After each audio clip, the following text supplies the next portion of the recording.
All right, thank you. What comprehensive solutions do you support regarding immigration? When I ran in 2008, there were two things that struck me. Number one, when Congress passed NAFTA, they did not make any provisions for gradually bringing this to pass. And what I've read from CQ, which is a private company since 1946, which has monitored Congress, is the way they did it, it literally unemployed 1.5 million workers in Mexico because of the way it was done. Now, what do those people do? They go north. I don't blame them for doing this because we did it to them.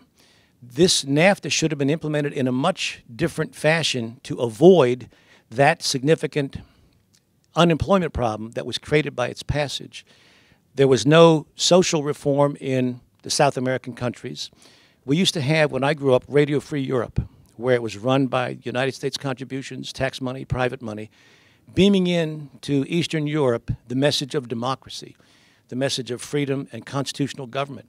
We need to do what we did in Eastern Europe, in Latin and South America, to talk about having more people having more access to capital so that they don't find the necessity to come to the United States to do this. Secondly, the current interpretation of the 14th Amendment, I believe, is incorrect. There was a case dealing with the Chinese Exclusion Act from the 1880s or 90s, Wong or whatever.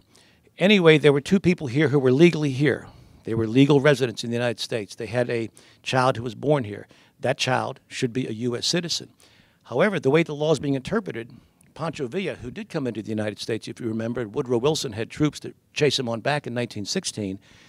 He could have brought his mistress in. She could have had a baby here. They take the kid back over the border. The way the law is interpreted, that child is now a U.S. citizen. I think that's incorrect because the 14th Amendment talks about subject to the jurisdiction thereof. Children born of illegal immigrants here are not necessarily U.S. citizens, and I would put in a statute that says you are not. That would have to be prospective.